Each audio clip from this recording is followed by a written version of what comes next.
Hey, Val here. Today I'm taking a look at 5 different VRChat worlds. These are all game worlds you can visit on your spare time. You can either play with your friends or you can play these absolutely solo. Also, if you like the world in the background or any other world I've spoken about today, you can take a look in the description and I'll have a link for all of them. All right, number 1, Worlde in VR, except it's called VRDle. VRDle? Yeah, I don't know what's with the name. It's a little difficult to find if you don't know what you're looking for.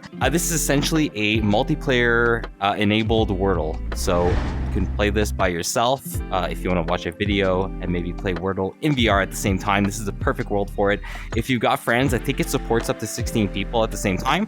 So you guys can all jump in and you can essentially do your Worldes at the same time. I do believe you all have the same words, so if you want to work together or if you want to try to get a better score, you can do so. It is Quest compatible, so if you're a Quest user, you can come in here, enjoy a bit of Worlde, you know, get your game on, and you don't have to worry about not being able to run any scripts or having the game break on you. It basically looks the same way in Quest that it does in PC, so don't worry too much about that. All right, if you're familiar with this beastie behind me, then you probably already know what this world is. This is Idle Home. This is essentially poised as a home world. Very quick loading, super optimized. However, it contains something a little different than most home worlds. This actually contains its own idle battler RPG type game.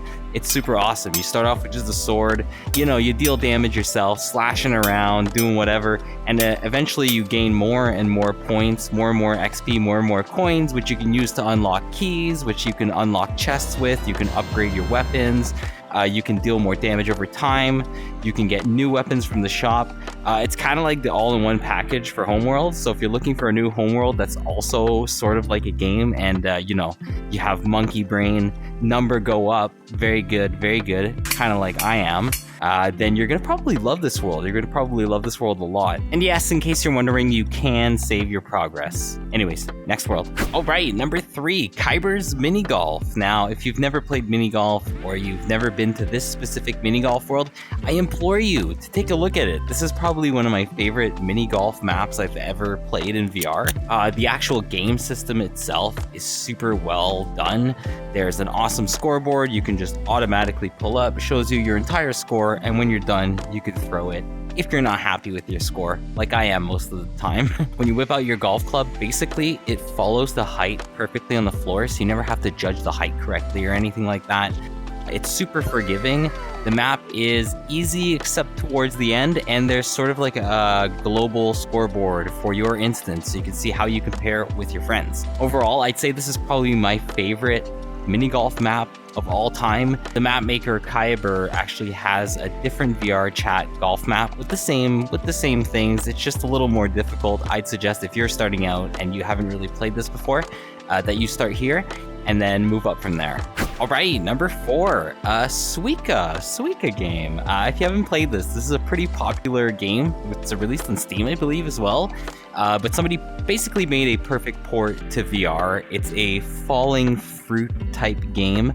However, it's wrapped up in a super optimized, super community friendly world where you can have actually multiple people playing at the same time. You've got a global leaderboard. It keeps a local leaderboard as well, so you know when you've beaten your friends. This is probably one of the better iterations of this specific game that I've seen in VR up to date. And if you haven't checked it out yet, I'd probably suggest you check it out. Just see from like the B-roll here, it looks pretty cool. It was actually updated recently. It was a good game before, but actually just got recently updated with like this little cash shop. You can spend money that you've made playing the game, playing with your friends, unlocking achievements to get different controllers, you know, different colored bananas. I don't know why you hold a banana. It's a fruit. Listen, it's a fruit game, okay? You hold bananas. It's a go-to for when I'm playing with multiple people or when I have friends around. Everyone can like sit around if they have not much to say and they can enjoy the game. They can play their own version of the game. They can hold the banana. You can hold the banana as well. It's a banana type world, okay? All right, time for the last world. I promise. This is Super Tower Defense. This is a pretty cool port of essentially just a standard tower defense game. You got your funny enemies that come through. You got to set up your turrets and special towers to, you know, affect the gameplay, and you go from there. You gain points, as you can see behind me here. And you can also gain like money, which you can spend on new stuff, repairing your broken stuff, whatever it may be. Kind of a cool game. A lot of levels. This has a ton of levels. You can play this with a friend too. So if you want to bring some friends, or if you want to play it solo, this is probably one of the best transitions of like a standard game mode to VR that I've seen. The world is pretty optimized. It's pretty fun to play as well. I'm probably gonna sit here and play this for a while after recording this. And there you have it, 5 awesome VRChat worlds you can check out right now. Links for all of these are in the description if you want to take a look. And if you want to see any more of my videos, take a look here. For now, that's it for me. Bye.